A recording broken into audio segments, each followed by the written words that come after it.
Hello साथियों, मैं Jogendra education platform 19 अपने यूट्यूब चैनल पर आप सभी साथियों का हार्दिक स्वागत करता हूं। मैं आपके लिए लेकर आया हूं एक नया सब्जेक्ट मध्य प्रदेश जीके, जो एमपी के सभी एग्जाम के लिए अति महत्वपूर्ण विषय माना जाता है। सबसे महत्वपूर्ण विषय है एमपी जीके। तो एमपी जीके की सीरीज अब शुरुआत करने जा रहे हैं। एकदम डिटेल में पढ़ेंगे, जो जो भी आवश्यक फैक्ट होते हैं उन सभी को कवर किया जाएगा। तो सबसे पहले आपका पहला ही टॉपिक है मध्य प्रदेश का परिचय। मध्य प्रदेश का परिचय। अब मध्य प्रदेश का परिचय ने बताने से पहले मैं आपको थोड़ा कुछ बेसिक नॉलेज देना चाहता हूँ। सबसे पहले कांग्रेस की स्थापना की थी एओ ह्यूम के द्वारा 1885 में। कब की गई थी? एओ ह्यूम के द्वारा 1885 में। और कांग्रेस की स्थापना की गई तो कांग्रेस से आप सभी लोग अच्छी तरह वाकिफ हैं, जानते हैं कि कांग्रेस का कितना योगदान हमारे देश को आज़ाद कराने में। सबसे महत्वपूर्ण योगदान कांग्रेस को जाता है। ठीक है, कांग्रेस ने एक मैनिफेस्टो तैयार किया अपना। तो 1917 में जब कांग्रेस ने मैनिफेस्टो तैयार किया तो इसमें कहा गया कांग्रेस ने कि हम आज़ाद होने के बाद अपने देश के प्रत्येक राज्य का गठन है वो भाषा के आधार पर करेंगे। किस आधार पर करेंगे? भाषा के आधार पर करेंगे। इसके महात्मा गांधी जी भी पक्षधर थे। गांधी जी भी कहते थे कि भाषा के आधार पर ही पूरे देश का गठन होना चाहिए, जिससे देश मजबूत होगा। ठीक है, अब देश आज़ाद हुआ अपना 1947 में। 1947 में देश आज़ाद होने के बाद देश का हमने एक बुरे दौर का सामना किया। अपने देश से एक अपना आज पड़ोसी देश है जो सबसे बड़ा दुश्मन माना जाता है, पाकिस्तान का बंटवारा हुआ धर्म के आधार पर। तो नेहरू जी ने देखा कि अभी हम धर्म के आधार पर देश का विभाजन किया है, अगर इसी प्रकार से हम भाषा के आधार पर प्रत्येक राज्य का गठन करें तो इससे देश कमज़ोर होगा। इसलिए उन्होंने अपने खुद के विचार को बदलने के बाद उन्होंने कहा कि हम भाषा के आधार पर प्रत्येक राज्य का गठन नहीं करेंगे। उनके सहयोगी भी वल्लभ भाई पटेल उनसे सहमत भी थे। ठीक है, अब 1948 में आते आते देश में मांग उठ रही थी कि भाषा का राज्य गठन किया जाए। सबसे अधिक मांग तीव्र उग्र रूप लिया था आंध्र प्रदेश में। आंध्र क्षेत्र की जो आज का जो आंध्र प्रदेश है, उस समय आंध्र, तेलंगाना, तमिलनाडु, कर्नाटक वगैरह सभी का एक क्षेत्र हुआ करता था, मद्रास प्रेसिडेंसी। उधर ही पूरा क्षेत्र था, उसी के अंतर्गत आता था पूरा आंध्र क्षेत्र। तो आंध्र में सबसे पहले तेलुगु भाषाई लोगों ने मांग की कि हमारा तेलुगु भाषा के आधार पर राज्य बनाया जाए, अलग आंध्र बनाए। तो इसी स्थिति में सरकार ने उस समय फिर कांग्रेस के जवाहरलाल नेहरू के द्वारा एस के धर आयोग का गठन किया गया। एस के धर आयोग का गठन उन्होंने क्यों किया? एस के धर आयोग का गठन किया। एस के धर आयोग का कार्य था कि ये देखना कि प्रत्येक राज्य का गठन किस आधार पर होना चाहिए, भाषा के आधार पर होना चाहिए या फिर प्रशासनिक आधार पर होना चाहिए, किस आधार पर होना चाहिए।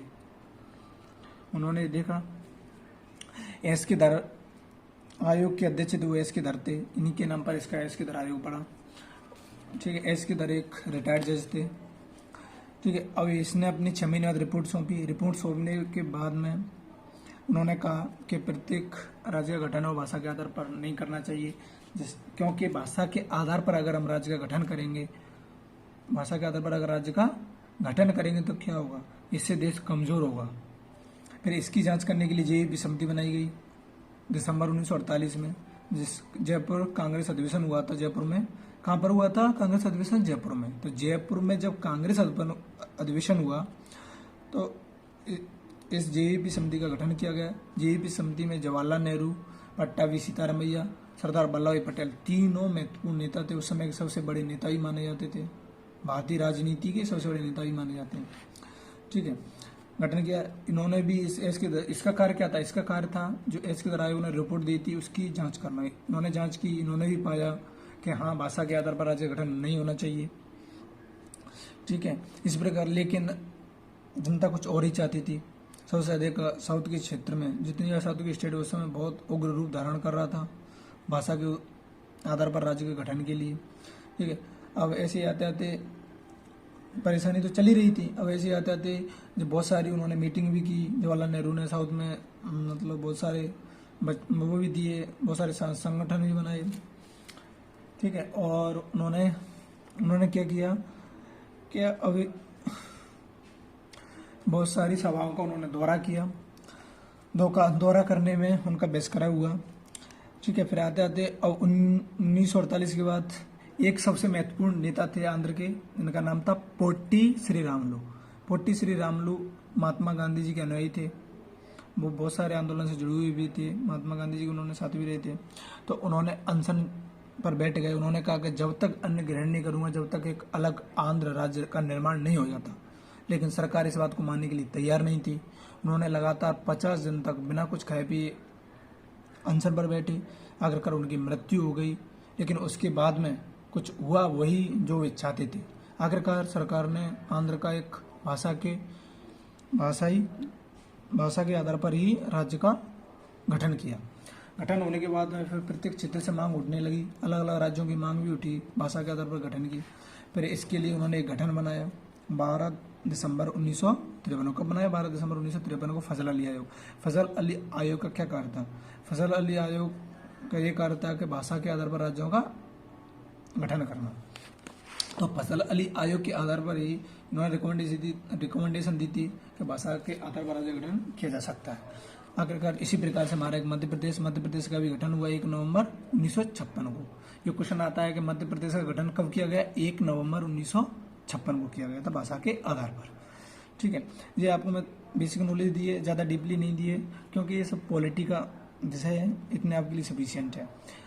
अब बात आती है कि मध्य प्रदेश का जो गठन किया गया वो किस प्रकार से हुआ। इसके लिए जब अगला टॉपिक आएगा कौन सा मध्य प्रदेश राज्य का गठन, उसमें आपको मैं डिटेल से बता दूंगा कि किस प्रकार से आज जो हम मध्य प्रदेश देखते हैं 1956 का वो कैसे किस प्रकार से बना, किस प्रकार से 1947 उसकी स्थिति क्या थी, उसके बाद किस प्रकार से वो बना और फिर किस प्रकार से 2001 में आकर छत्तीसगढ़ अलग हुआ, वो मैं सब बताऊंगा। हाल फिलहाल इतना याद रखना कि 1 नवंबर 1956 को MP राज्य बना भाषा के आधार पर। ठीक है, अब आता है क्वेश्चन कि 1981 और 1 नवंबर 1951 1 नवंबर 1956 से लेकर 1981 तक 25 साल हो गए। तो 25 वर्षगांठ मनाई गई किसकी? मध्य प्रदेश राज्य महोत्सव मनाया गया था स्थापना के रूप में। तो इसमें 3 महत्वपूर्ण शब्द जोड़े गए थे। पशु, राज्य की पशु, आज जैसे हम राज्य की पशु कहते हैं बारहसिंगा था, तो पशु जोड़ा गया। दूसरा राज्य की वृक्ष जोड़ा गया और राज्य की पक्षी जोड़ा गया। ये तीनों पूछ लिया था क्वेश्चन कि 1981 को बताओ मध्य प्रदेश में कौन सा शब्द नहीं जोड़ा गया? पशु, राज्य की वृक्ष, राज्य की पक्षी, तो ये तीनों जोड़े गए थे। इसके अलावा कोई ऑप्शन दे देगा जैसे कि नाट्य दे दिया या फिर राज्य की मछली दे दी या फिर राज्य की चिन्ह दे दिया, कौन सा भी दे दिया XYZ। ठीक है, ये तीनों जोड़े गए थे। अब पशु कौन सा है? हमारे मध्य प्रदेश का राज्य की पशु के नाम क्या है? बारहसिंगा है। तो हमारे मध्य प्रदेश के राज्य की पशु का नाम है बारहसिंगा। क्या है? बारहसिंगा रूस वर्ष द्वाउसेला। अब ये दोनों नाम से आता है, पेपर में दोनों नाम से आता है कि मध्य प्रदेश राज्य की पशु है बारहसिंगा या रूस वर्ष द्वाउसेला। अगर बारहसिंगा ने दिया तो उसकी जगह रूस वर्ष द्वाउसेली दिया होगा। तो दोनों में से एक ने एक देगा ही। कौन सा? रूस वर्ष द्वाउसेली। इसको बोलना है, थोड़ा डिफिकल्ट है बोलने में, लेकिन इसे प्रैक्टिस करना। रूस वर्ष द्वाउसेली। ठीक है, ज्यादा रटने की जरूरत नहीं, बस समझते चलो। जब टाइम मिले जब वीडियो देख लेना 1-2 बार, एकदम कंटेस्ट हो जाएगा, कभी नहीं भूलोगे जिंदगी में। ठीक है, रूस वर्ष द्वाउसेली। दूसरा था ये प्रजाति कौन सी का था? ये प्रजाति थी इसकी ब्रैडरी प्रजाति। कौन सी प्रजाति थी? ब्रैडरी प्रजाति का था। किस प्रजाति का था? ब्रैडरी प्रजाति का। तो ब्रैडरी प्रजाति का था। तो ये बारहसिंगा है, मध्य प्रदेश में पाया जाता है। मध्य प्रदेश से कहाँ पाया जाता है? कानाकिसली राष्ट्रीय उद्यान में पाया जाता है। कानाकिसली राष्ट्रीय उद्यान में, जो मध्य प्रदेश सबसे पहला राष्ट्रीय उद्यान था, जिसकी स्थापना 1 जून 1955 की गई थी। याद रखना कब की गई थी इसकी स्थापना? 1 जून 1955। कब की गई थी? 1 जून 1955 को। ठीक है, ये क्वेश्चन आ जाता है। अब कहाँ पे स्थित है? मंडला जिले में। अब इसमें टाइगर प्रोजेक्ट की स्थापना 1974 से की गई थी मध्य प्रदेश के राष्ट्रीय उद्यान में भी। ये मैं आपको जोड़ जोड़ के पढ़ा रहा हूँ।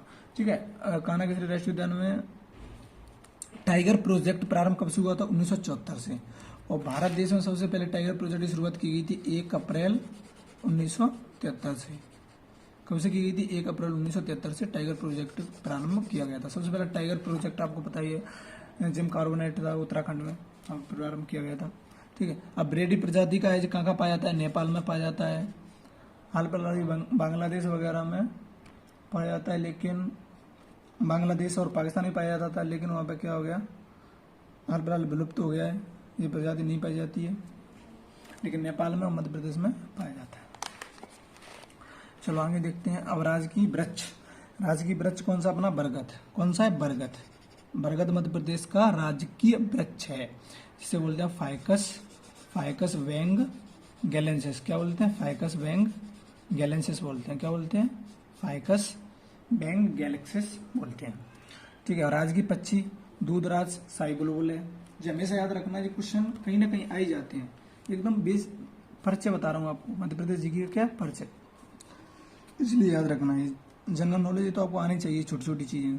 राजकीय वृक्ष हो गया आपका। राजकीय पक्षी देखते हैं। राजकीय पक्षी है दूधराज या शाही बुलबुल। क्या बोलते हैं? दूधराज या शाही बुलबुल। मतलब टर्फिस फॉन। क्या बोलते हैं? टर्फिस फॉन। इसका साइंटिफिक नाम है टर्फिस फॉन। ठीक है। ये दूधराज और शाही बुलबुल मध्य प्रदेश का राजकीय पक्षी है। अब ये कहाँ पाया जाता है, प्रश्न ये भी उठता है। तो इसको सैलाना अभ्यारण्य और सरदारपुर अभ्यारण्य दोनों में इसका संरक्षण है। किसका? राजकीय पक्षी का। कहाँ पे? सैलाना और सरदारपुर अभ्यारण्य में इसका संरक्षण किया जाता है। सैलाना अभ्यारण्य आपके रतलाम में पाया जाता है। ये भी याद रखना कि सैलाना अभ्यारण्य कहाँ स्थित है, तो रतलाम जिले में। कहाँ स्थित है? रतलाम में। ठीक है। और सरदारपुर अभ्यारण्य आपका धार जिले में। कहाँ है? धार जिले में पाया जाता है। कहाँ पाया जाता है? सरदारपुर अभ्यारण्य धार जिले में। ये फैक्ट है, इसमें ज्यादा कुछ समझाने के लिए है नहीं, लेकिन ये आपको याद ही करना पड़ेगा। लेकिन अगर जब समझाने लायक होगा, मैं अच्छी तरीके से समझाऊंगा, उसे डिस्क्राइब भी करूंगा। लेकिन ये आप याद रखना अच्छी तरीके से, बहुत महत्वपूर्ण है, ये सब इम्पोर्टेंट है। तो सैलाना धार सरदारपुर अभ्यारण्य आपका धार में पाया जाता है। ठीक है, कोई दिक्कत नहीं है।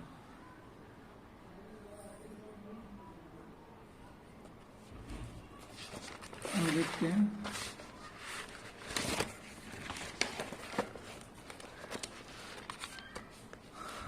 आपका राजकीय पुष्प आ गया। क्या गया? राजकीय पुष्प।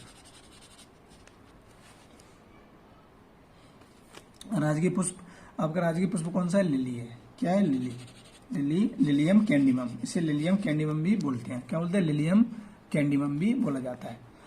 अब मध्य प्रदेश का राजकीय पुष्प सफेद लिली, आप याद रखना, इसे लिली या सफेद लिली बोलते हैं। लिलियम कैंडिमम भी कहते हैं। अगर लिली ना दिया हुआ ऑप्शन में तो लिलियम कैंडिमम मिलेगा, एक न एक मिलेगा ही। लेकिन किस जलवायु में पाया जाता है? ये शीतोष्ण उपोष्ण जलवायु में पाया जाता है। किस में पाया जाता है? शीतोष्ण उपोष्ण जलवायु में पाया जाता है। और औषधि निर्माण इसका उपयोग किया जाता है। कहाँ किया जाता है? औषधि निर्माण में।